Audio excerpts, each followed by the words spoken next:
উই বে মৌটাই ফেষ্টিভেলত আজি অংশগ্ৰহণ কৰিবলৈ পাই অত্যন্ত সুখী হ'লোঁ।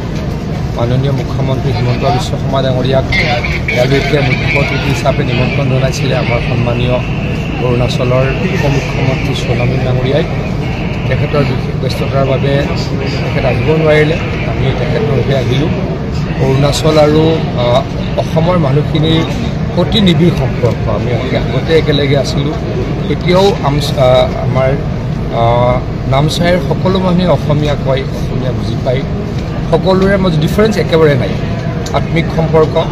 মোৰ মতে আমি আগতেও একেলগে আছিলোঁ, বৰ্তমানো একেলগে আছোঁ, ভৱিষ্যতেও একেলগে থাকিম আৰু একতাৰ দোলেৰে আমি আমাৰ দুয়োটা অঞ্চল উন্নতি কৰিম।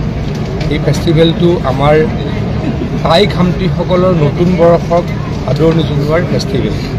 এই ফেষ্টিভেলটোত সকলো মানুহ এই অঞ্চলৰ জড়িত হৈছে নিজৰ সংস্কৃতিক আগুৱাই লৈ যোৱাৰ কাৰণে। মই টাইআমটিসকলৰ যি নতুন বছৰ, এই নতুন বছৰৰ আপাহত সকলো টাইআমটি ব্যক্তিক মই শুভেচ্ছা জ্ঞাপন কৰিছোঁ। তেখেতলোকৰ নতুন বছৰটো বা আহিবলগীয়া বছৰটো ভাল হওক, সকলোৰে নদন বদন হওক, সকলোৰে সুখ শান্তি বৃদ্ধি হওক।